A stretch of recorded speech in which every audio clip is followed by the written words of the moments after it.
Bismillahirrahmanirrahim. Assalamualaikum warahmatullahi wabarakatuh.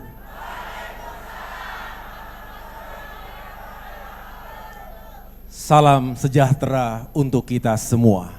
Shalom. Om Swastiastu. Namo Buddhaya. Salam kebajikan. Alhamdulillah, kita telah memasuki tahun 2024. Tahun politik, tahun yang menentukan arah kepemimpinan Indonesia 5 tahun mendatang. Sekaligus tahun penuh harapan akan hadirnya kebijakan dan program-program pemerintah yang lebih berpihak kepada rakyat.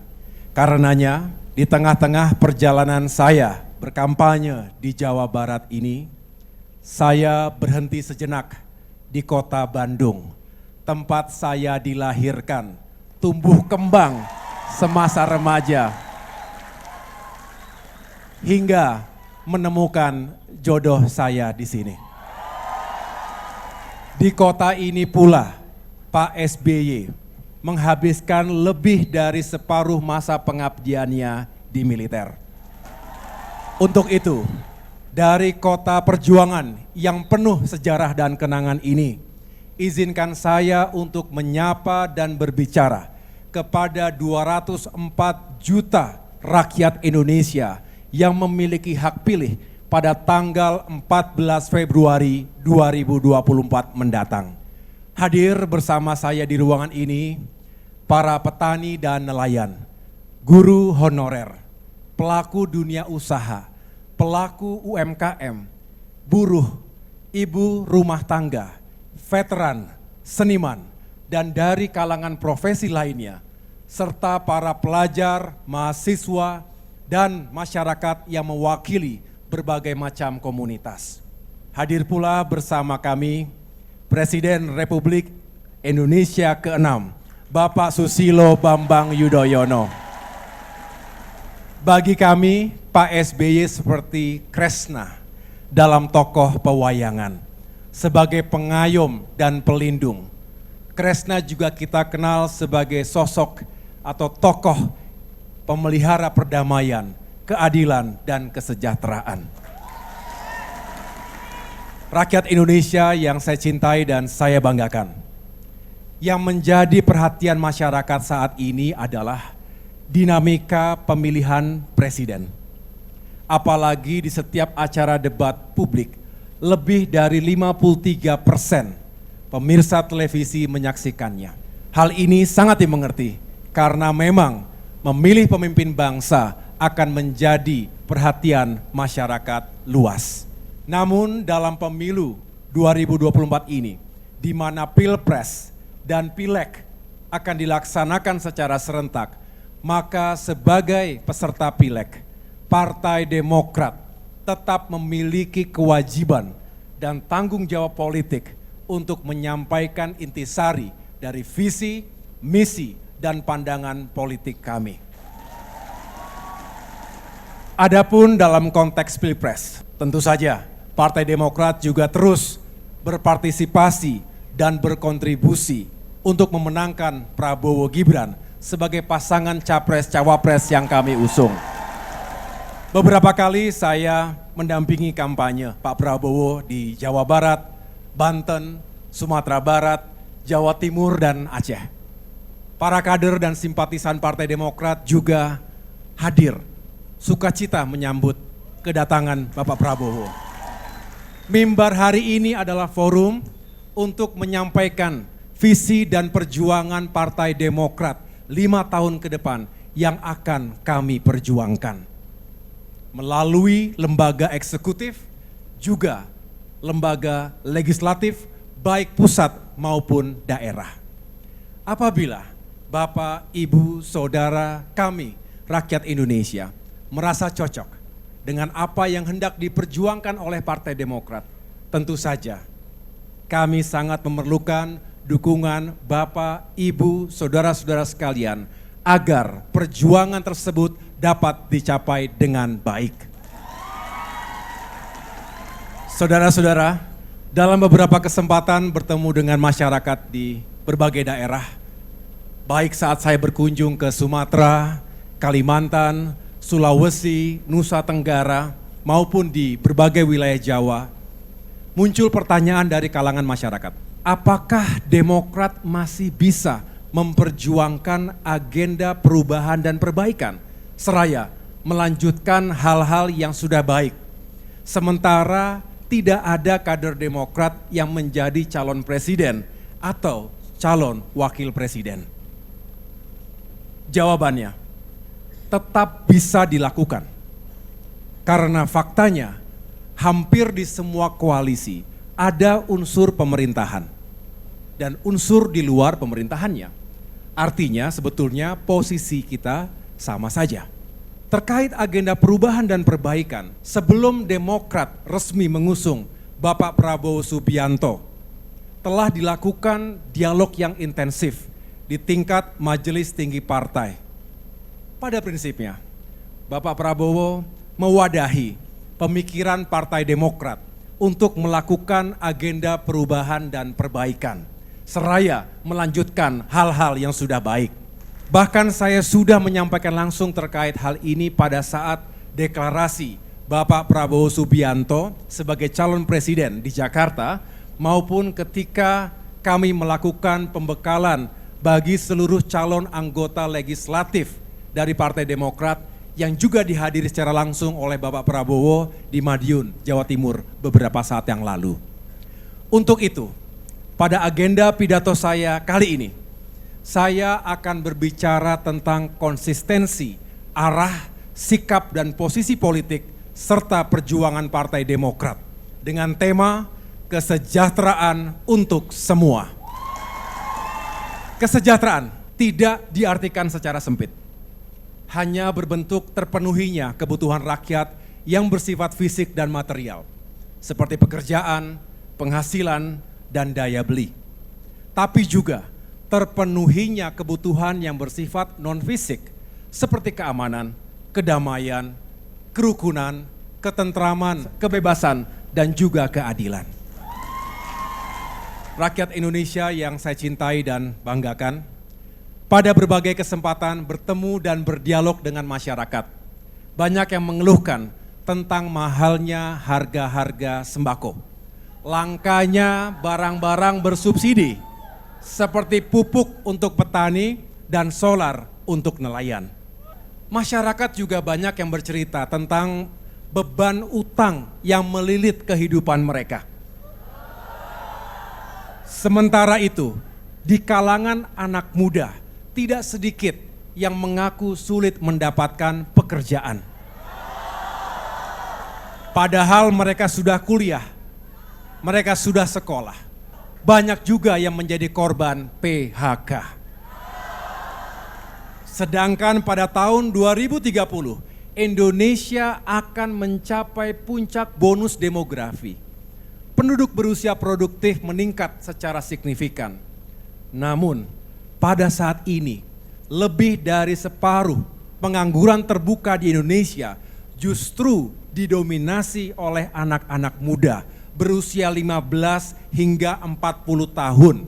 Mereka adalah generasi Z dan milenial yang sebenarnya memiliki energi dan kreativitas yang tinggi.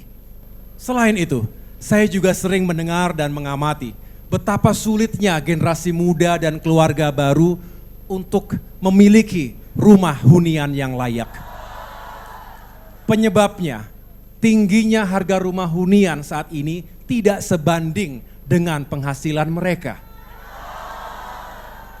Di sisi lain, ada fenomena di kalangan masyarakat yang semakin merasa takut untuk menyampaikan pendapat. Siapapun yang merasa lebih kuat, ada kecenderungan untuk menekan yang lemah. Tersinggung sedikit, masing-masing pihak saling menuntut dan melaporkan. Situasi ini semakin kompleks dengan maraknya hoax dan ujaran kebencian. Jika kondisi ini dibiarkan, maka akan memecah belah persatuan dan kesatuan bangsa. Sementara itu, bangsa kita yang majemuk ini sangat rentan terhadap perpecahan. Masyarakat yang sejahtera tentu saja menginginkan kebebasan, keadilan, keamanan, kerukunan, kedamaian, dan ketentraman. Untuk mewujudkan kondisi tersebut, itu semua bukan semata-mata hanya menjadi tanggung jawab pemerintahan saja, tetapi juga menjadi tanggung jawab kita semua, kita bersama sebagai sebuah bangsa. Itulah mengapa Partai Demokrat telah memikirkan dan merumuskan secara seksama agenda perubahan dan perbaikan seraya melanjutkan yang sudah baik agar tidak hanya menjadi janji-janji belaka. Sebagai implementasinya, melalui perjuangan Partai Demokrat 5 tahun ke depan, kami akan memperjuangkan 5 agenda besar nasional yang hakikatnya adalah peningkatan serta perbaikan yang diperlukan pada hal-hal sebagai berikut. Pertama, ekonomi dan kesejahteraan rakyat. Kedua, kualitas sumber daya manusia dan lingkungan hidup. Ketiga, kualitas penegakan hukum dan keadilan.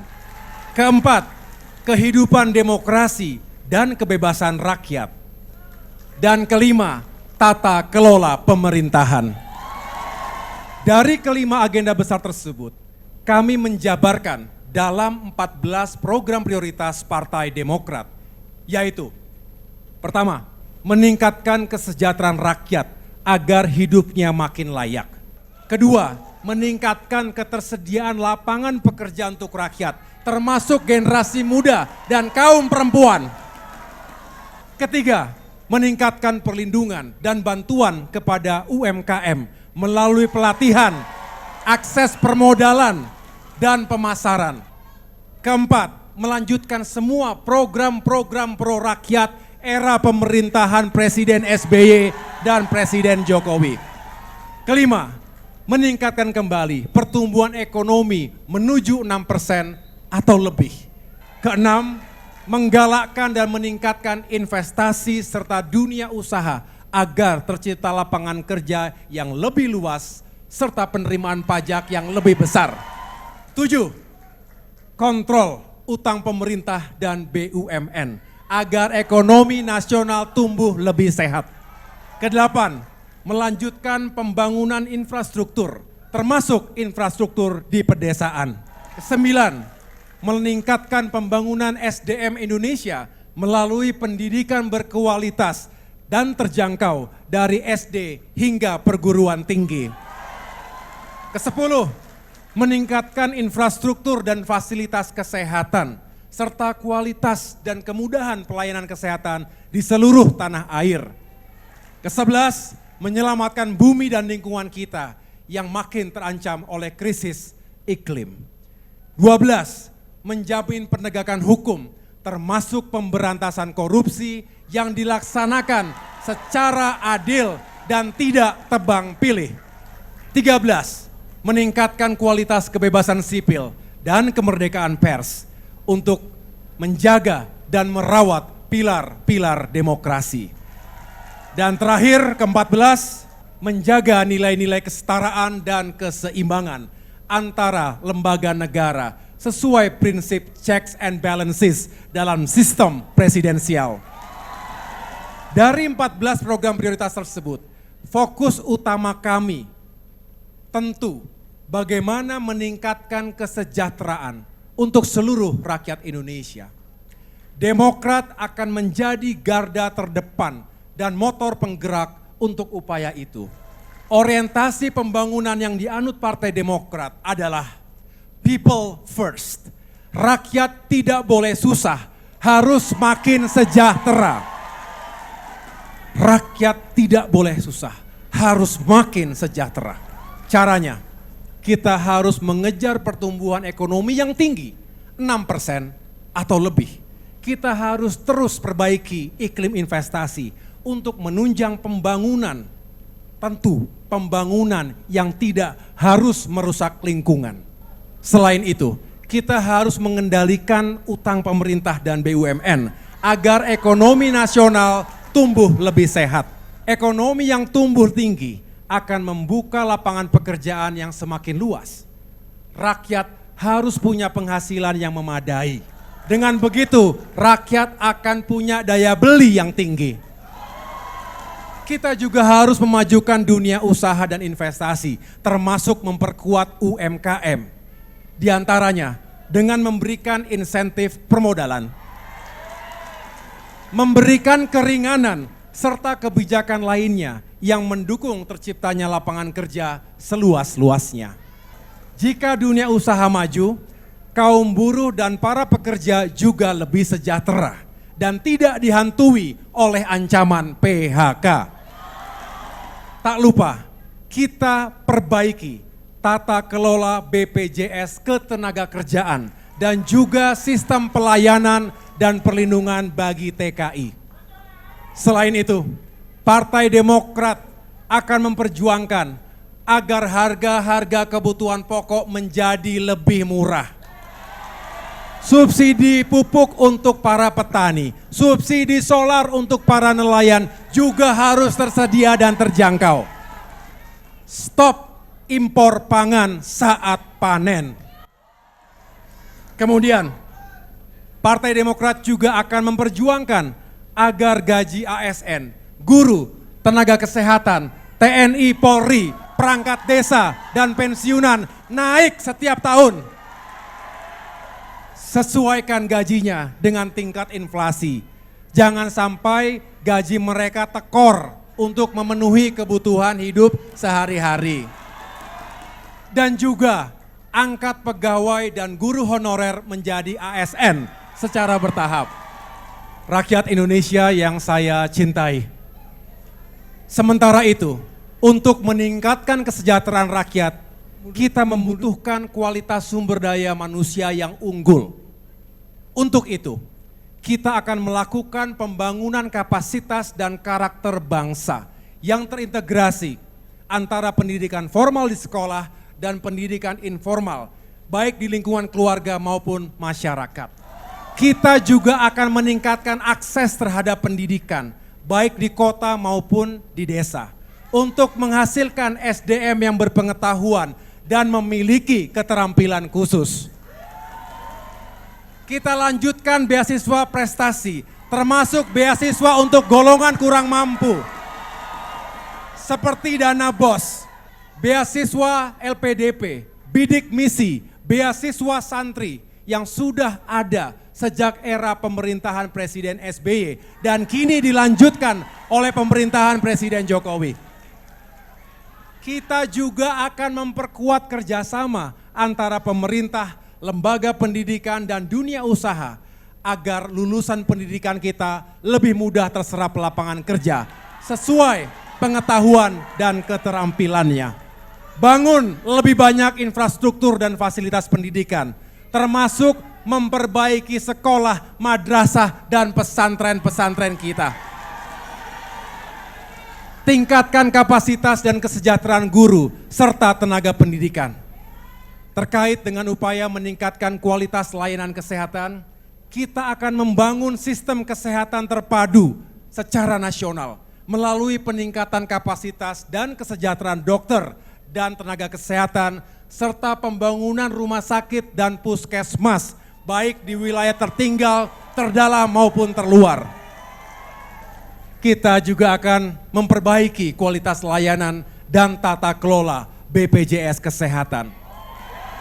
Keberadaan BPJS Kesehatan yang telah digagas dan diundangkan sejak era pemerintahan Presiden SBY merupakan wujud keberpihakan negara pada yang lemah. Ketika rakyat miskin sakit, negara hadir untuk memberikan jaminan layanan kesehatan yang layak. Ke depan tidak boleh lagi ada antrian BPJS yang sangat panjang dan melelahkan. Yang tidak kalah penting, kita juga akan terus memperjuangkan anggaran wajib untuk sektor kesehatan minimal 5% dari APBN. Hadirin sekalian, rakyat juga menginginkan pembangunan ekonomi tetap diimbangi dengan terjaganya demokrasi, kebebasan, dan penegakan hukum yang adil. Untuk itu, Partai Demokrat akan memperjuangkan kebebasan sipil dan demokrasi di negeri kita. Demokrat akan menjamin hak rakyat untuk berbicara, berpendapat, dan berpartisipasi dalam kehidupan politik berbangsa secara sah dan konstitusional. Kami juga akan mengawal agar penegakan hukum termasuk pemberantasan korupsi berjalan seadil-adilnya dan tidak tebang pilih. Hadirin sekalian, rakyat Indonesia yang saya hormati. Kami mengerti keadaan Indonesia saat ini, termasuk keadaan ekonomi, khususnya kemampuan fiskal dan keuangan negara. Karenanya, 14 program prioritas Partai Demokrat yang saya sampaikan tadi, kami yakini bisa dilaksanakan dan dicapai sesuai dengan target dan sasaran. Karena menurut kalkulasi kami, semua masih dalam batas kemampuan keuangan dan anggaran negara. Selain itu, hampir semua program-program tadi sudah pernah dilakukan oleh Presiden SBY dengan hasil yang nyata. Baik itu capaian ekonomi maupun capaian peningkatan kesejahteraan rakyat yang sudah terbukti hasilnya. Alhamdulillah, di era pemerintahan Presiden SBY, ekonomi Indonesia tumbuh rata-rata 6%. Sukses menciptakan 10 juta lapangan kerja baru. Jumlah pelaku UMKM meningkat lebih dari 16 juta unit baru. Angka pengangguran juga berhasil turun secara signifikan dari sekitar 11% menjadi 5,7%. Karena rakyat punya pekerjaan, maka rakyat memiliki penghasilan yang memadai sehingga memiliki daya beli. Karenanya Indonesia sukses mengentaskan 8,6 juta orang dari garis kemiskinan. Selanjutnya, pendapatan per kapita masyarakat Indonesia sukses meningkat 350%, naik 3,5 kali lipat. Karena pendapatan masyarakat dan dunia usaha meningkat, maka penghasilan negara atas pajak juga meningkat pesat. Apalagi sumber APBN kita hampir 80% berasal dari pajak. Alhasil, APBN ketika itu meningkat 400% selama masa pemerintahan Presiden SBY. Dengan meningkatnya pendapatan negara, kita memiliki ruang fiskal yang jauh lebih leluasa. Sehingga program-program pro rakyat bisa diwujudkan dan dirasakan manfaatnya oleh wong cilik. Di antaranya, program BPJS, dana desa, pupuk bersubsidi untuk petani, solar bersubsidi untuk nelayan, KUR, kredit usaha rakyat, PNPM, program nasional pemberdayaan masyarakat, BLT, bantuan langsung tunai, bantuan sosial bagi disabilitas, lansia, dan korban bencana alam, Raskin, beras untuk masyarakat miskin, PKH, program keluarga harapan, dana BOS, bantuan operasional sekolah, beasiswa bidik misi, bantuan pendidikan bagi mahasiswa miskin berprestasi, beasiswa LPDP, hingga beasiswa santri, termasuk berhasil menaikkan anggaran pendidikan nasional sebesar 478%. Berkat ruang fiskal negara yang memadai, Indonesia juga mampu melanjutkan dan mempercepat pembangunan infrastruktur yang tertunda sejak era reformasi. Melalui program MP3EI, Master Plan, Percepatan dan Perluasan Pembangunan Ekonomi Indonesia.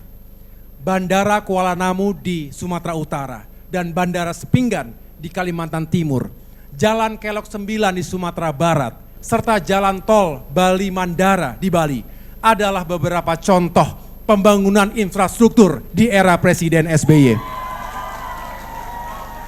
Selain infrastruktur transportasi, ruang fiskal negara saat itu juga memungkinkan untuk membangun infrastruktur di bidang energi, infrastruktur pendidikan dan kesehatan, serta memodernisasi besar-besaran alutsista TNI dan Polri. Namun, pembangunan aspek manusia tidak ditinggalkan. Buktinya, gaji ASN, guru, TNI, Polri dan pensiunan naik setiap tahunnya.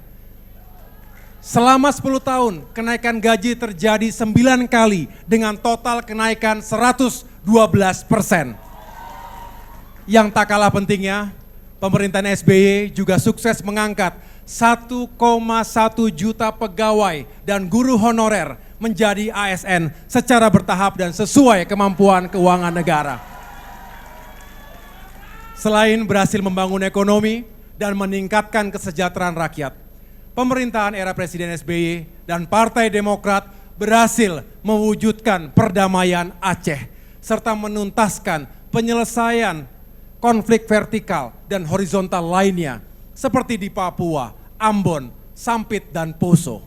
Pemerintahan Presiden SBY dan Partai Demokrat juga berhasil mengakhiri embargo militer dunia internasional, melunasi hutang IMF pada tahun 2006 sebelum jatuh tempo, serta untuk pertama kalinya Indonesia berhasil masuk menjadi anggota G20 pada tahun 2008.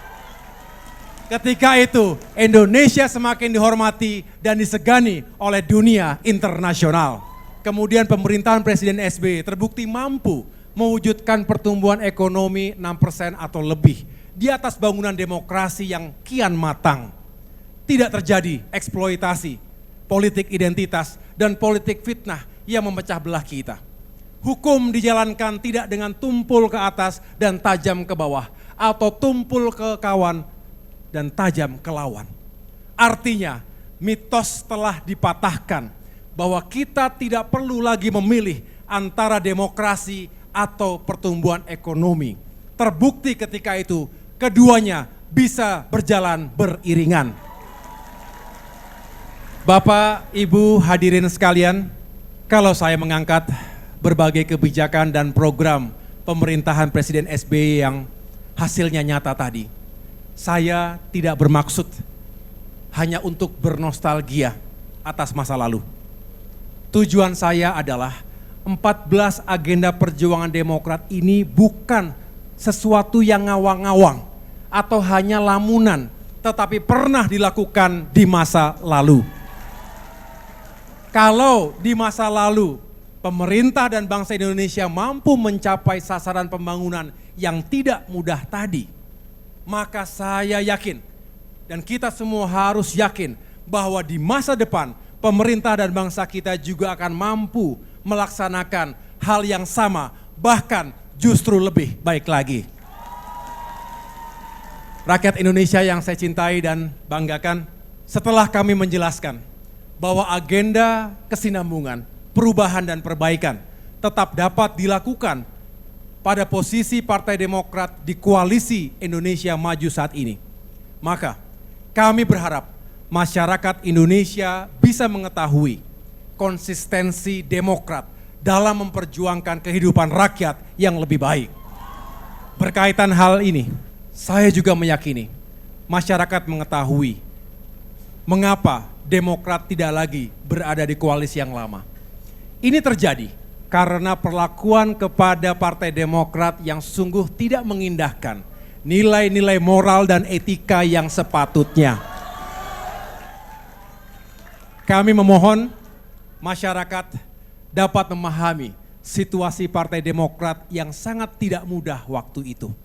Tetapi saya tidak ingin melihat ke belakang. Kami ingin melihat ke depan karena agenda perjuangan kami, perubahan dan perbaikan, serta melanjutkan hal-hal yang sudah baik tetap dapat kami lakukan di tempat kami yang baru saat ini. Akhirnya, selaku Ketua Umum Partai Demokrat, saya ingin memastikan seluruh kader Partai Demokrat akan terus memperjuangkan kesejahteraan dan kemakmuran untuk seluruh rakyat Indonesia melalui harapan yang diamanahkan kepada kami, baik melalui jalur legislatif, eksekutif, pusat maupun daerah pada pemilu 2024 mendatang ini. Harapan rakyat adalah amanah. Harapan rakyat adalah tanggung jawab. Harapan rakyat adalah perjuangan Demokrat. Untuk itu, dengan segala kerendahan hati, kami memohon doa dan kesediaan serta dukungan Bapak, Ibu, Saudara-saudara sekalian dimanapun berada untuk mewujudkan semua cita-cita mulia ini bersama Partai Demokrat. Terima kasih perhatiannya. Tuhan bersama kita. Wassalamualaikum warahmatullahi wabarakatuh.